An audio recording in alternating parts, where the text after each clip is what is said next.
Hello everyone, welcome back. तो कल हमने जाने से पहले प्रैक्टिकल एग्जाम्पल 5 डिस्कस किया था। It was about Kishore and mister Lal, right. तो उसको ऑलरेडी मैंने आपको फॉर्मेट बताया था, आपने उसका फॉर्मेट रेडी किया होगा। अगेन यहाँ पर लंबा चौड़ा फॉर्मेट है, 1.5 पेज या उससे थोड़ा सा बड़ा आप जर्नल ड्रॉ करो। फिर उन्होंने बैलेंस शीट पूछा है क्वेश्चन में, तो बैलेंस शीट हमने उसके नीचे ड्रॉ की, तो that was our answer.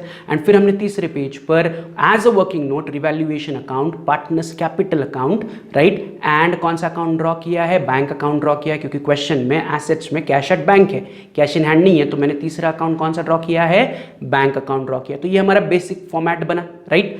3 page का फॉर्मेट है, पहले पेज पर पूरा पेज जर्नल, सेकंड पेज पर half page journal, half page balance sheet, and तीसरे पेज पर मैंने क्या बनाई थी, वर्किंग नोट में ये 3 अकाउंट बनाए थे। एंड फिर उसके नीचे अगले पेज पर, या फिर अगर आपके पास बैंक के अकाउंट के बाद जगह है तो वहां पर मैंने आपको कहा था कि कैलकुलेट द न्यू पीएसआर। तो आप सबने कैलकुलेट किया होगा, तो आपका नया प्रॉफिट शेयरिंग रेशो आया होगा 3:1:1। कितना आया होगा सबका नया प्रॉफिट शेयरिंग रेशो? 3:1:1। तो सबका 3:1:1 आना ही चाहिए, right. It is very simple, easy calculation से रिवाइज करो how to calculate new profit sharing ratio. तो न्यू प्रॉफिट शेयरिंग रेशो मिल रहा है 3:1:1, राइट। तो आपने नया प्रॉफिट शेयरिंग रेशो 3:1:1 आया, वेरी गुड। नहीं आया तो रीचेक योर कैलकुलेशंस कि क्यों नहीं आ रहा है 3:1:1।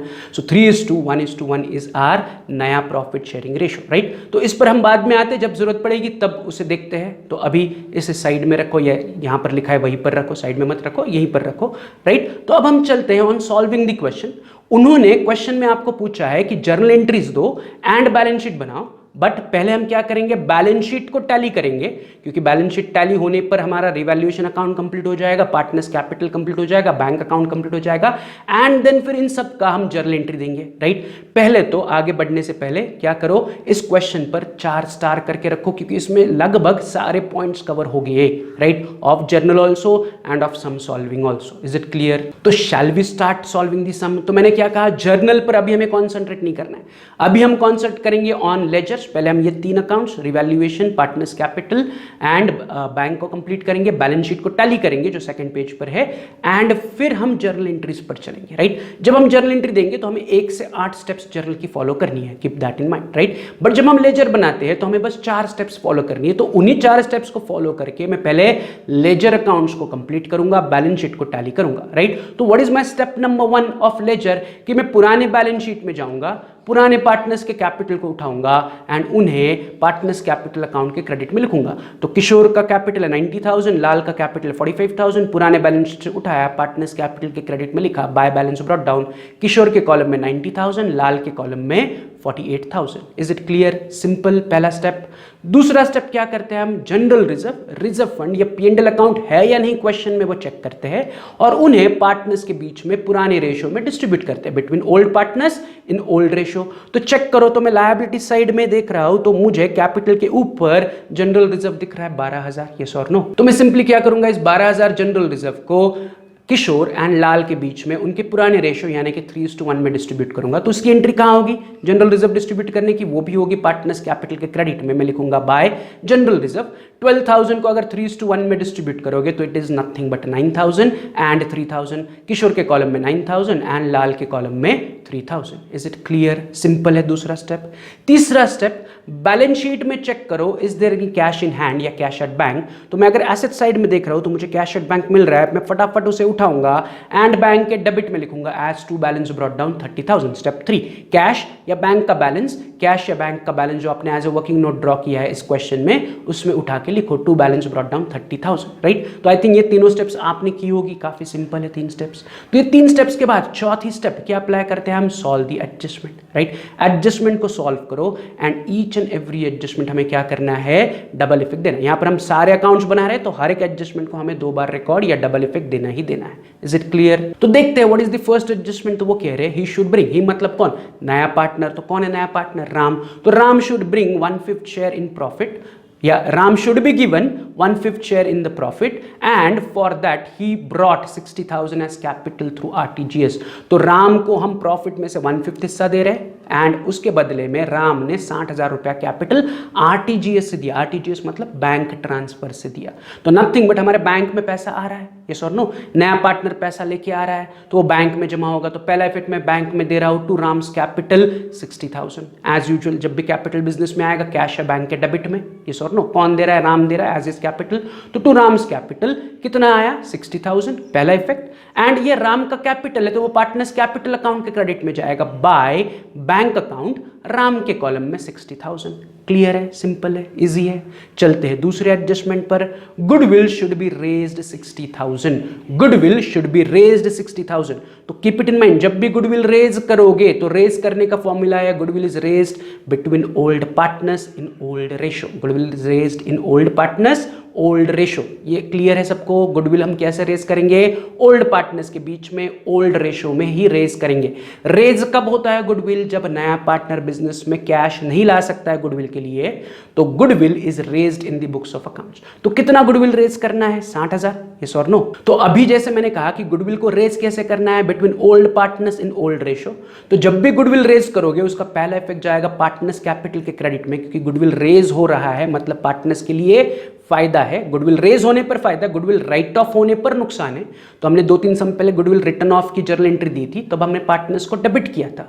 इस बार हम गुडविल को रेज कर रहे हैं तो हम पार्टनर्स कैपिटल को क्रेडिट करेंगे। तो पार्टनर्स कैपिटल के क्रेडिट में मैं लिख रहा हूं बाय गुडविल, ब्रैकेट में अंडरस्टैंडिंग पर्पस के लिए लिख रहा हूं रेज्ड, राइट। कितना गुडविल है रेज करना है? 60,000 गुडविल रेज करना है। तो 60,000 गुडविल को अगर मैं पुराने पार्टनर्स के बीच में पुराने रेशो में डिस्ट्रीब्यूट करूंगा तो किशोर को मिल रहा है 45,000, लाल को मिल रहा है 50,000, 15,000। तो बाय गुडविल ब्रैकेट में रेज्ड 45,000 एंड 15,000 दोनों मिला के ऑटोमेटिकली कितना हुआ? 60,000 हुआ।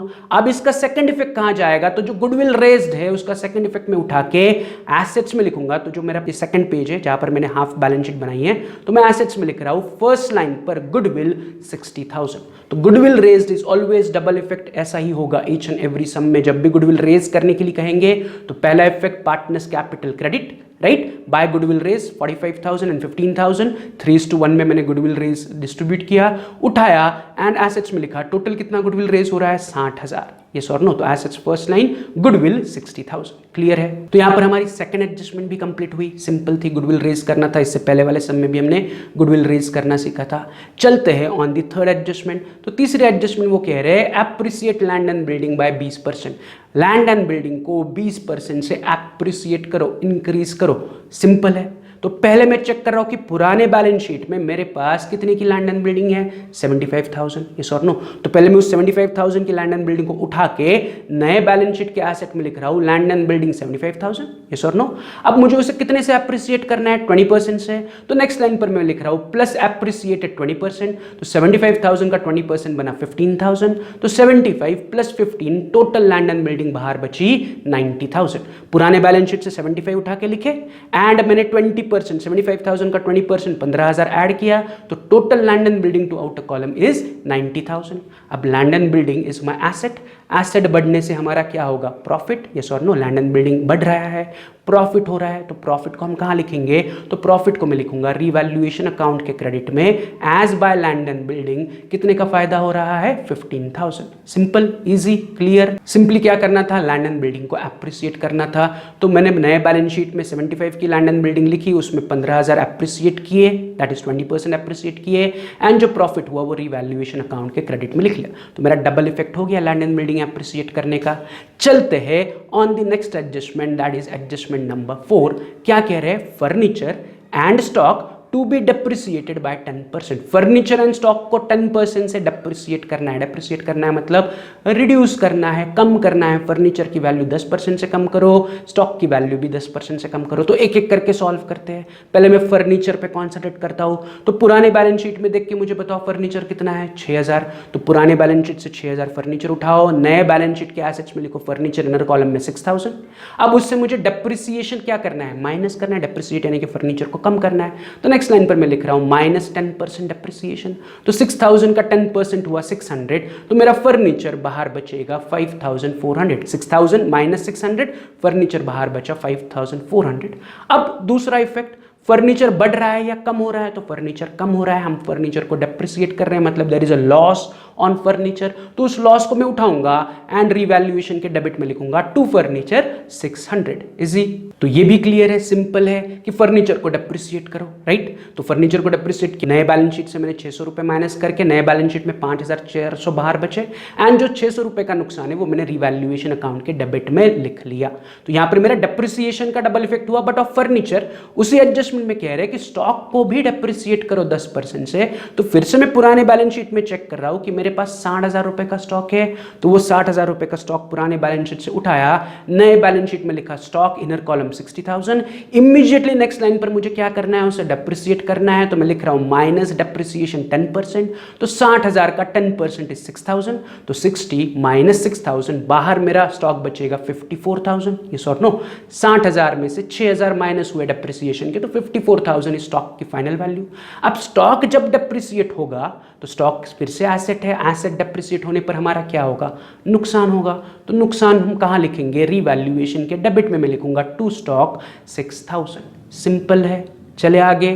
तो ये भी क्लियर है कि हमने स्टॉक को डेप्रिसिएट किया, फर्नीचर को डेप्रिसिएट किया, और उससे पहले वाले एडजस्टमेंट के हिसाब से हमने लैंड एंड बिल्डिंग को एप्रिसिएट किया। तो एप्रिसिएट करने का फायदा रिवैल्यूएशन के क्रेडिट में, डेप्रिसिएशन का स्टॉक एंड फर्नीचर का नुकसान डेबिट में आ गया। क्लियर है, चलते हैं नेक्स्ट एडजस्टमेंट पर। तो वो क्या कह रहे हैं, तो पांचवें एडजस्टमेंट में वो कह रहे हैं the capital of all partners should be adjusted in their new profit sharing ratio through bank account. तो आपको पार्टनर्स का कैपिटल क्या करना है, एडजस्ट करना है according to the new profit sharing ratio, and जो डिफरेंस निकलेगा पार्टनर्स कैपिटल में उसे आपको बैंक अकाउंट में एडजस्ट करना है, राइट। सो तो बैंक अकाउंट में एडजस्ट करना इज हमारा लास्ट का काम। अभी हमारा काम क्या है, अभी हमारा काम है कि पार्टनर्स के कैपिटल को नए प्रॉफिट शेयरिंग रेशियो के हिसाब से कैलकुलेट करना है, राइट। तो हमारा नया प्रॉफिट शेयरिंग रेशियो कितना है, तो ऑलरेडी वर्किंग नोट में हमने नया प्रॉफिट शेयरिंग रेशियो 3:1:1 निकाला है। 3:1:1 मतलब 3 किशोर के है, 1 लाल का है, और जो तीसरा हिस्सा है 1 है वो नए पार्टनर का यानी कि राम का है। ये सॉर्ट नो, तो मैं क्या कर रहा हूं, उसी नए प्रॉफिट शेयरिंग रेशियो के वर्किंग नोट के नीचे दूसरा वर्किंग नोट बना रहा हूं, जिसमें मैं लिख रहा हूं calculation of partners capital as per new profit sharing ratio, या partners capital as per new profit sharing ratio. तो जब भी हम पार्टनर्स कैपिटल को नए प्रॉफिट शेयरिंग रेशियो के हिसाब से कैलकुलेट करते हैं, तो उसमें हम नए पार्टनर का कैपिटल बेस लेते हैं। तो मुझे नए पार्टनर की दो चीजें चाहिए, एक what is the ratio of नया पार्टनर 1, एंड दूसरा मुझे चाहिए कि नया पार्टनर कितना कैपिटल लेके आ रहा है। तो एडजस्टमेंट 1 में हमें बताया कि नया पार्टनर 60,000 रुपया कैपिटल लेके आ रहा है। तो ये दो मेरे स्टार्टिंग पॉइंट है to calculate capital as per new PSR.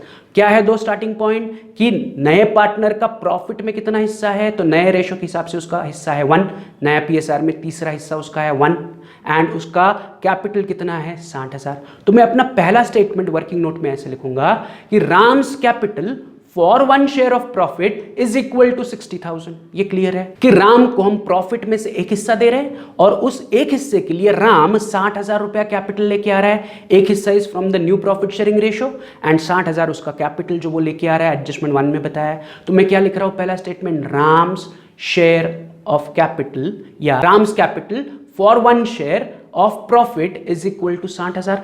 Profit के एक हिस्से के लिए राम 60,000 कैपिटल दे रहा है, ये मेरा पहला स्टेटमेंट है। अगर राम एक हिस्से के लिए 60,000 दे रहा है, तो मैं उसी को कंपेयर करूंगा विद किशोर। किशोर को हम प्रॉफिट में से 3 हिस्से दे रहे हैं, तो मैं सेकंड स्टेटमेंट लिखूंगा therefore Kishore's capital for 3 share of profit is equal to 60,000 into 3। Ram एक चॉकलेट 60,000 रुपए में खा रहा है, यस और नो, तो किशोर 3 चॉकलेट्स के लिए उसका 3 टाइम्स पैसा देगा। राम को आप प्रॉफिट में से एक हिस्सा दे रहे हो और उसके बदले में वो 60,000 कैपिटल दे रहा है। उसी हिसाब से किशोर को आप प्रॉफिट में से 3 हिस्सा दे रहे हो, तो वो 3 हिस्से के लिए 60,000 इंटू 3 इतना कैपिटल देगा। तो 60,000 इंटू 3 इज नथिंग बट 1,80,000। तो किशोर का capital as per new profit sharing ratio will be 1,80,000। Ram एक हिस्से के लिए 60,000 दे रहा है, तो किशोर 3 हिस्से के लिए उसका 3 गुना 3 टाइम्स देगा, यानी कि 1,80,000 देगा। क्लियर है ये भी। चलते हैं आगे। अब मुझे बताओ दूसरा पार्टनर कौन है हमारा, लाल। लाल का नया रेशो के हिसाब से लाल का नया रेशो भी एक हिस्सा है, लाल का भी प्रॉफिट में एक हिस्सा है। तो अगर राम एक हिस्से के लिए 60,000 दे रहा है, तो लाल भी एक हिस्से के लिए 60,000 देगा। तो दैट इज वेरी सिंपल। तो मैं लिख रहा हूं therefore Lal share of capital या Lal's capital for 1 share of profit is equal to 60,000। Lal का भी प्रॉफिट में एक हिस्सा है, राम का भी प्रॉफिट में एक हिस्सा है। राम अगर एक हिस्से के लिए 60,000 दे रहा है तो लाल भी एक हिस्से के लिए 60,000 देगा। But on the other hand Kishore profit में से 3 हिस्सा ले रहा है तो उसे 3 गुना कैपिटल देना पड़ेगा देन राम, तो इसलिए जो किशोर है उसका कैपिटल आया 1,80,000। तो अगर इन तीनों को मैं प्रॉफिट शेयरिंग रेशियो के हिसाब से या उनके नाम के हिसाब से एक लाइन में खड़ा कर दूंगा तो मेरा लास्ट स्टेटमेंट बनेगा, therefore partners capital as per new profit sharing ratio, Kishore का कैपिटल बन रहा है 1,80,000, यस और नो। लाल का कैपिटल बन रहा है 60,000 एंड राम का कैपिटल तो 60,000 है ही, यस और नो। तो 1,80,000, 60,000 and 60,000 is the capital as per new profit sharing ratio. Is it clear? तो मैंने वर्किंग नोट में क्या किया, सिर्फ कैलकुलेशन किया of partners capital according to new profit sharing ratio. अब मुझे इसका डबल इफेक्ट देना है, राइट? अब इस एडजस्टमेंट का मुझे डबल इफेक्ट देना है। तो पहले मैं क्या करूंगा, जो कैपिटल आया है उसे उठाऊंगा एंड मैं क्या करूंगा, मेरे नए बैलेंस शीट की लायबिलिटी में लिखूंगा एज पार्टनर्स कैपिटल, अंडरलाइन करके इन तीनों का नाम, that is Kishore 1,80,000, Lal 60,000 and Ram 60,000 कि ये नया कैपिटल नए बैलेंस शीट में दिखना चाहिए 1,80,000, 60 एंड 60, राइट? जो हमने वर्किंग नोट में कैपिटल कैलकुलेट किया वो नए बैलेंस शीट में दिखना चाहिए। This is the first effect. अब इसका सेकंड इफेक्ट, जैसा हम पहले करते थे वैसे ही इन तीनों का कैपिटल उठाऊंगा एंड पार्टनर्स कैपिटल अकाउंट के डेबिट में आऊंगा और लिखूंगा टू बैलेंस कैरिड डाउन, किशोर के कॉलम में 1,80,000, राम के कॉलम में 60,000 एंड लाल के कॉलम में 60,000, या 1,80,000 इन किशोर कॉलम, 60,000 इन लाल के कॉलम में एंड 60,000 इन राम के कॉलम में। Is it clear? तो यही हमें डबल इफेक्ट देना है ईच एंड एवरी टाइम जब भी हम पार्टनर्स कैपिटल को नए पीएसआर के हिसाब से एडजस्ट करोगे।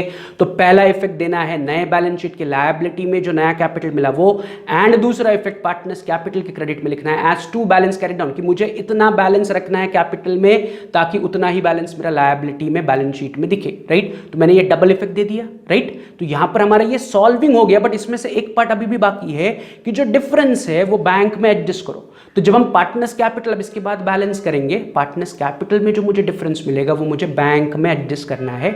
बट मैं पार्टनर्स कैपिटल को अभी बैलेंस नहीं कर सकता हूं, पहले मुझे रिवैल्यूएशन प्रॉफिट लॉस ढूंढना पड़ेगा, वो पार्टनर्स कैपिटल को ट्रांसफर करना पड़ेगा एंड तब जाके मैं पार्टनर्स कैपिटल को बैलेंस कर सकता हूं। Is it clear? तो मैं डायरेक्टली पार्टनर्स कैपिटल को बैलेंस नहीं कर सकता हूं, इसलिए मैं क्या कर रहा हूं, फटाफट रिवैल्यूएशन अकाउंट में आ रहा हूं।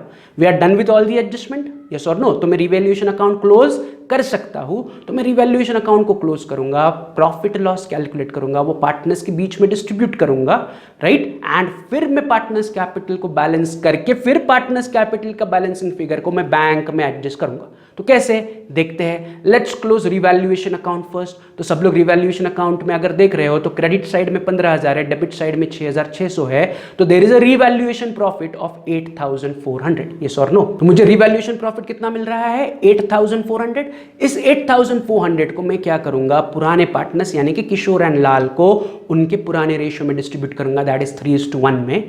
तो 8,400 को अगर मैं 3:1 में डिस्ट्रीब्यूट कर रहा हूं तो किशोर को मिल रहा है 6,300 एंड लाल को मिल रहा है 2,100, दोनों का टोटल करोगे तो फिर से 8,400 ही आ रहा है। तो 8,400 इज माय रिवैल्यूएशन प्रॉफिट। मैंने किशोर एंड लाल के बीच में 3:1 में डिस्ट्रीब्यूट किया तो 6,300 किशोर को मिल रहा है, 2,100 लाल को मिल रहा है। इस रिवैल्यूएशन प्रॉफिट को मैं उठाऊंगा एंड पार्टनर्स कैपिटल के क्रेडिट में लिखूंगा बाय रिवैल्यूएशन प्रॉफिट, किशोर के कॉलम में 6,300 एंड लाल के कॉलम में 2,100। Is it clear? यहां तक क्लियर है? रिवैल्यूएशन अकाउंट क्लोज किया, उसका प्रॉफिट मैंने किशोर एंड लाल के बीच में पुराने रेशियो में डिस्ट्रीब्यूट किया, उसका दूसरा इफेक्ट मैंने उनके कैपिटल के क्रेडिट में दे दिया। अब हम क्या करेंगे, अब हम पार्टनर्स कैपिटल को क्लोज करेंगे एंड अगर पार्टनर्स कैपिटल में कोई डिफरेंस आया तो उसे हमें बैंक अकाउंट में एडजस्ट करना है। ये उन्होंने खुद कहा है कि the adjustments to be done to the bank account, partners capital को नए पीएसआर में एडजस्ट करो एंड डिफरेंसेस को बैंक अकाउंट में एडजस्ट करो। ये आपको एडजस्टमेंट नंबर 5 में बताया हुआ ट्रांजैक्शन है या एडजस्टमेंट है। तो अब हम क्या करेंगे, एक एक करके तीनों पार्टनर्स का कॉलम क्लोज करते हैं, starting with the last partner that is Ram. तो राम के क्रेडिट की टोटल 60,000 है, डेबिट की टोटल भी 60,000 है, तो राम दोनों तरफ टैली हो रहा है, राम में कोई डिफरेंस नहीं आ रहा है। ये क्लियर है? फिर मैं क्लोज करता हूं लाल को, तो लाल के अगर आप क्रेडिट आइटम्स की टोटल लोगे तो वो आ रही है 68,100 एंड राम के डेबिट में एक ही आइटम है दैट इज 60,000, तो राम के डेबिट की टोटल आ रही है 60,000। तो अगर आप यहां पर देखोगे तो राम का क्रेडिट साइड बड़ा है, तो मैं टोटल कॉलम में यानी कि नीचे टोटल में 68,100 दोनों तरफ लिखूंगा 68,100। अब मैं डिफरेंस कैलकुलेट करूंगा 68,100 माइनस 60,000, डिफरेंस इज 8,100 जो मैं डेबिट में लिखूंगा क्योंकि क्रेडिट बड़ा है, तो लाल का डिफरेंस या लाल का कैपिटल का डिफरेंस आ रहा है डेबिट कॉलम में एज 8,100, राइट। तो उसे मैं स्टार कर रहा हूं, this is my balancing figure. 8,100 किसका बैलेंसिंग फिगर आ रहा है? लाल का बैलेंसिंग फिगर आ रहा है ऑन द डेबिट साइड क्योंकि क्रेडिट साइड बड़ी है। Is it clear? तो ये डिफरेंस हमें मिला लाल कैपिटल का। सेम वे में अभी आता हूं किशोर कैपिटल को क्लोज कर रहा हूं। किशोर कैपिटल के क्रेडिट साइड में जितने भी आइटम्स हैं उनकी टोटल आ रही है 1,50,300 एंड डेबिट में there is only one item 1,80,000, तो डेबिट का टोटल इज 1,80,000। अगर मैं कंपेयर कर रहा हूं तो क्रेडिट का टोटल है 150,300 एंड डेबिट का टोटल है 1,80,000, यानी कि डेबिट साइड किशोर के कैपिटल की डेबिट साइड बड़ी है, तो मैं टोटल कॉलम में दोनों तरफ 1,80,000 लिखूंगा, राइट। तो मैंने किशोर का टोटल 1,80,000 डेबिट साइड बढ़ा है वो दोनों तरफ लिखा। अब मैं डिफरेंस कैलकुलेट करूंगा, आप भी कैलकुलेट करो। 1,80,000 माइनस 1,50,300 डेबिट का टोटल माइनस क्रेडिट का total 1,80,000 minus 1,50,300, the difference is 29,700। कितना आ रहा है डिफरेंस? 29,700। बट ये डिफरेंस मैं लिखूंगा ऑन द क्रेडिट साइड क्योंकि डेबिट साइड इस बार बड़ा है, किशोर के कैपिटल का डेबिट साइड बड़ा है, तो डिफरेंस गया on the credit side 29,700 star, मतलब that is my balancing figure. तो मुझे किशोर का भी डिफरेंस मिला एज 29,700। तो मुझे लाल का डिफरेंस मिल रहा है on the debit side 8,100 and Kishore का डिफरेंस मिल रहा है ऑन द क्रेडिट साइड 29,700। अब इन दोनों डिफरेंसेस को हमें कहां एडजस्ट करना है? तो उन्होंने कहा है बैंक में एडजस्ट करो। तो मैं पहले आ रहा हूं डेबिट में, जो लाल का डिफरेंस है 8,100 उसके सामने लिख रहा हूं to bank account, right. And जो किशोर का डिफरेंस है 29,700 उसके सामने भी लिख रहा हूं बाय बैंक अकाउंट। एक का डिफरेंस डेबिट में है, एक का डिफरेंस क्रेडिट में, ठीक है, बट हमें एडजस्ट कहां करना है उसे? बैंक अकाउंट में। तो if I am saying to bank account and by bank account, इन दोनों का मुझे सेकंड इफेक्ट बैंक अकाउंट में देना पड़ेगा। Getting it? तो कैसे सेकंड इफेक्ट इनका बैंक में आएगा? तो सिंपल है, जो लाल का बैलेंस 8,100 कहां पर है? लाल के डेबिट में है, तो मैंने लिखा है टू बैंक अकाउंट, तो डेबिट से ऑटोमेटिकली सेकंड इफेक्ट कहां आएगा? बैंक अकाउंट के क्रेडिट में। डेबिट में अगर पहला इफेक्ट है तो सेकंड इफेक्ट उसका आएगा बैंक के क्रेडिट में। तो मैं बैंक अकाउंट के क्रेडिट में आ रहा हूं, लिख रहा हूं बाय लाल्स कैपिटल, यस और no, by Lal's capital how much? 8,100। सिर्फ लाल की अमाउंट लिखी मैंने, बाय लाल्स कैपिटल 8,100। और एग्जैक्टली उसका उल्टा जो किशोर है उसका कैपिटल का डिफरेंस इज 29,700, उसको मैं वहां लिख रहा हूं बाय बैंक अकाउंट, वहां से उठाऊंगा एंड ऑटोमेटिकली ऑपोजिट इफेक्ट आएगा बैंक अकाउंट के डेबिट में टू किशोर्स कैपिटल 29,700। तो लाल कैपिटल बैंक अकाउंट के क्रेडिट में चला गया and Kishore capital bank account के डेबिट में चला गया। इसका सिंपल मतलब है किशोर ने बिजनेस में पैसे लाए एंड लाल ने बिजनेस से पैसे निकाले, राइट। अब मेरा कैपिटल अकाउंट भी क्लोज हो गया, उसका डिफरेंस मैंने बैंक अकाउंट में ट्रांसफर कर लिया, यस और नो, मतलब पांचवें एडजस्टमेंट के हिसाब से मेरा काम कंप्लीट हुआ। अब मैं क्या करूंगा? अब मैं इमीडिएटली बैंक अकाउंट को बैलेंस करूंगा। तो बैंक अकाउंट बैलेंस करने पर बैंक अकाउंट का बैलेंस आ रहा है 1,11,600। कितना आ रहा है बैंक का डिफरेंस? 1,11,600। सिंपल है, बैलेंस करो। Debit is heavy, credit is smaller, तो debit total minus credit total, bank का बैलेंस आ रहा है 1,11,600, राइट। डाउट है तो फटाफट आप क्या कर सकते हो? वीडियो को पॉज करके कैलकुलेशन करके चेक कर सकते हो कि इतना बैलेंस आ रहा है नहीं। तो इस बैलेंस को अब मैं क्या करूंगा? उठाऊंगा एंड कहाँ लिखूंगा? नए बैलेंस शीट में लिखूंगा। तो मैं इस बैलेंस को उठा रहा हूं, नए बैलेंस शीट में आ रहा हूं, नए बैलेंस शीट के मैं एसेट साइड में लिख रहा हूं बैंक 1,11,600, राइट। तो मैंने बैंक का बचा हुआ बैलेंस उठाया एंड नए बैलेंस शीट के एसेट्स में लिखा एज बैंक 1,11,600, राइट। तो यहां पर जो वर्किंग नोट के 3 अकाउंट थे, रिवैल्यूएशन अकाउंट क्लोज हुआ, पार्टनर्स कैपिटल अकाउंट क्लोज हुआ, बैंक अकाउंट क्लोज हुआ, यस और नो। बैंक का बैलेंस अभी हमने उठा के बैलेंस शीट में एसेट्स में लिख लिया। So we are done with the workings. अब हमें बस करना क्या है? बैलेंस शीट को टैली करना है। लेकिन बैलेंस शीट को टैली करने से पहले हम क्या करेंगे? हमारी नई बैलेंस शीट पुराने बैलेंस शीट के साथ कंपेयर करेंगे, starting with the liability side. तो पुराने बैलेंस शीट के लायबिलिटी में आपके पास पहला आइटम था creditors. Have we recorded creditors in our new balance sheet? Answer is no. Have we touch creditors in any of the adjustment, answer is no. So creditors is untouch, तो मैं creditors को उठाऊंगा, नए balance sheet के liability में लिखूंगा creditors 1,20,000। Is it clear? तो मैंने क्रेडिटर्स की पुराने बैलेंस शीट की वैल्यू उठाई, नए बैलेंस शीट में लिख ली, क्योंकि इट इज अनटच्ड। 1,20,000 क्रेडिटर्स के हमारे आ गए नए बैलेंस शीट में। चलते पुराने बैलेंस शीट में आगे क्या था, general reserve, so that we have already distributed in step 2, मतलब इट इज टच्ड, तो उसे फिर से लिखने की जरूरत नहीं है। फिर तीसरा आइटम है उनके पास किशोर एंड लाल का कैपिटल। तो ऑलरेडी अगर आप नए बैलेंस शीट में देखोगे तो किशोर एंड लाल का नया कैपिटल ऑलरेडी नए बैलेंस शीट में हमें दिख रहा है, adjusted capital as per new PSR, तो मतलब पुराना कैपिटल आपको लिखने की जरूरत नहीं है, तो वो भी हो गया। तो लायबिलिटी साइड कंप्लीट होगी। चलते हैं on the asset side. Assets में पहला आइटम है लैंड एंड बिल्डिंग। तो पुराने बैलेंस शीट में है लैंड एंड बिल्डिंग, नए बैलेंस शीट में है क्या land and building? Answer is yes, हमने लैंड एंड बिल्डिंग को अप्रिशिएट किया है। तो do I have to record land and building? Answer is no, it is recorded. फिर से पुराने बैलेंस शीट में क्या था, फर्नीचर। नए बैलेंस शीट में फर्नीचर दिख रहा है क्या? यस, हमने उसे डेप्रिसिएट किया, तो नए बैलेंस शीट में फर्नीचर ऑलरेडी रिकॉर्डेड है। फिर से पुराने बैलेंस शीट में क्या था, स्टॉक। तो नए बैलेंस शीट में स्टॉक दिख रहा है क्या?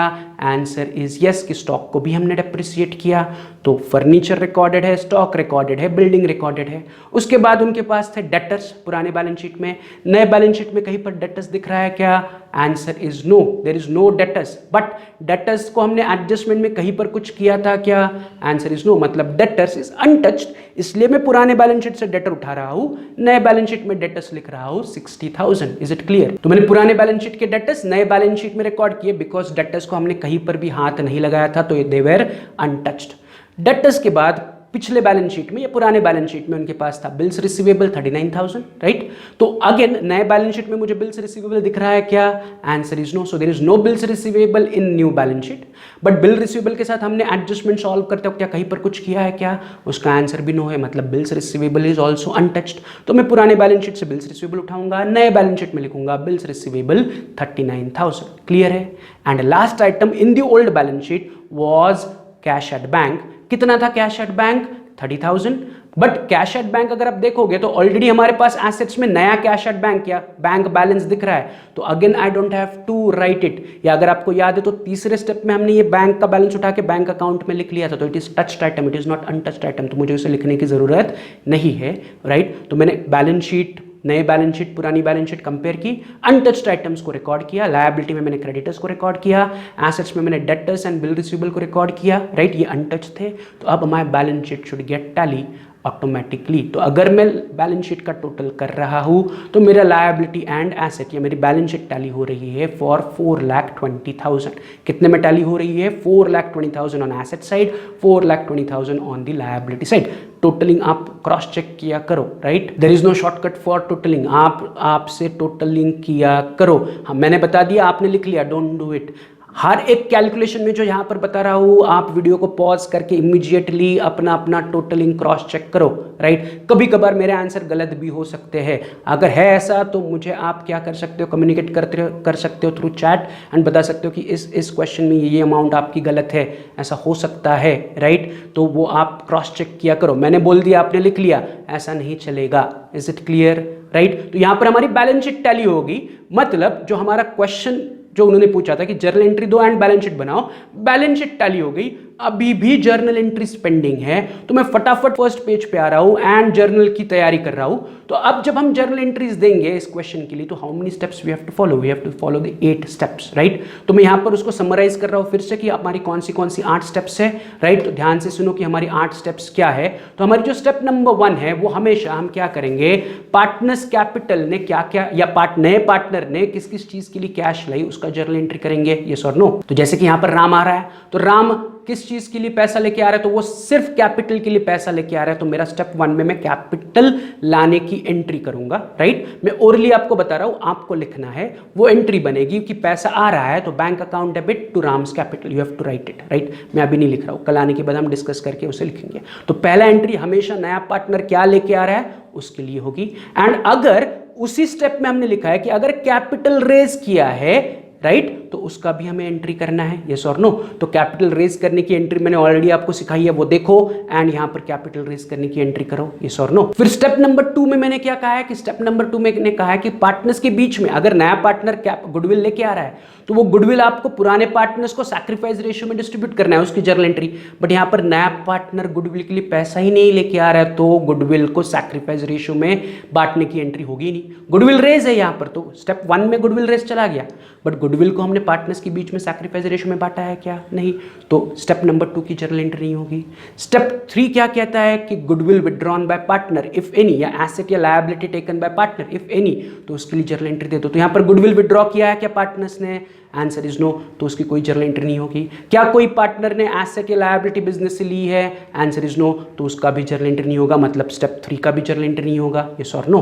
स्टेप 4 में हम किस चीज की जर्नल एंट्री देते हैं? Distribution of general reserve, reserve fund या P&L। तो यहाँ पर हम जनरल रिजर्व को पार्टनर्स के बीच में डिस्ट्रीब्यूट कर रहे हैं, तो उसका जर्नल एंट्री बनेगा, आपको देना पड़ेगा। चेक करो प्रीवियस सम्स में कि क्या जर्नल एंट्री बनेगी जनरल रिजर्व डिस्ट्रीब्यूट करने की, उस हिसाब से जनरल रिजर्व डिस्ट्रीब्यूट करने की एंट्री आपको करनी पड़ेगी, राइट? Is it clear? तो अब तक 3 एंट्रीज आपको देनी पड़ेगी। पार्टनर ने कैपिटल लाया, उसकी एंट्री, राइट? फिर गुडविल रेज किया, उसकी एंट्री, फिर जनरल रिजर्व डिस्ट्रीब्यूट किया, उसकी एंट्री, राइट? फिर 5वीं स्टेप क्या कहती है जर्नल एंट्री की? 5वीं स्टेप कहता है आपको जर्नल एंट्री देना पड़ेगा फॉर रिवैल्यूएशन के डेबिट साइड में जितने आइटम्स हैं। तो रिवैल्यूएशन के डेबिट में अगर आप जाओगे तो आपके डेप्रिसिएशन के 2 आइटम है, फर्नीचर एंड स्टॉक, तो उन्हें डेप्रिसिएट करने की आपको जर्नल एंट्री देनी पड़ेगी, यस और नो। फिर 6ठी स्टेप क्या कहता है? 6ठी स्टेप कहता है कि रिवैल्यूएशन के क्रेडिट में जितने आइटम्स है उनकी एंट्री करो। तो इस बार एक ही है, that is land and building को हमने एप्रिसिएट किया, तो उसकी जर्नल एंट्री करो, राइट? फिर 7वीं स्टेप क्या कहता है? 7वीं स्टेप कहता है कि रिवैल्यूएशन प्रॉफिट लॉस को पार्टनर्स के बीच में डिस्ट्रीब्यूट करने की जर्नल एंट्री करो। तो यहाँ पर प्रॉफिट है तो उसे डिस्ट्रीब्यूट करने की जर्नल एंट्री आपसे बननी चाहिए, यस और नो। तो वो स्टेप 7 था। एंड स्टेप 8 क्या कहता है कि पार्टनर्स का कैपिटल अगर आप नए प्रॉफिट शेयरिंग रेशियो में एडजस्ट कर रहे हो तो जो उसका एडजस्टमेंट है, यहाँ पर हमने बैंक में एडजस्ट किया तो उसका जर्नल एंट्री देना पड़ेगा, तो वो हम कल डिस्कस करके देंगे। तब तक आपको 1 से 7 स्टेप्स फॉलो करनी है, एंड पहली 5 या 6 जितनी जर्नल एंट्रीज बन रही है उतनी आपको देनी है। कैपिटल लाने की एंट्री बन रही है, गुडविल रेज करने की एंट्री बन रही है, जनरल रिजर्व को डिस्ट्रीब्यूट करने की एंट्री बन रही है, रिवैल्यूएशन के डेबिट के आइटम्स की एंट्री है, रिवैल्यूएशन के क्रेडिट के आइटम्स की एंट्री है, यस और नो। फिर प्रॉफिट डिस्ट्रीब्यूशन करने की एंट्री। तो आपको 6 जर्नल एंट्रीज आप खुद से दोगे, राइट? फिर जो 7वां जर्नल एंट्री है दैट इज अबाउट कि पार्टनर्स कैपिटल को एडजस्ट करने की एंट्री करो, वो कल हम आने के बाद एक साथ करेंगे। मतलब ये पहले 6 एंट्रीज और ये सब एक साथ डिस्कस करूंगा। तब तक आप होमवर्क के लिए ये एंट्रीज करके रखो, राइट, एज योर प्रैक्टिस। चलो, तो आज यही रुकते हैं, मिलते हैं कल ये क्वेश्चन कंप्लीट करेंगे एंड फिर will move on to a next question, right? चलो, have a good day, bye.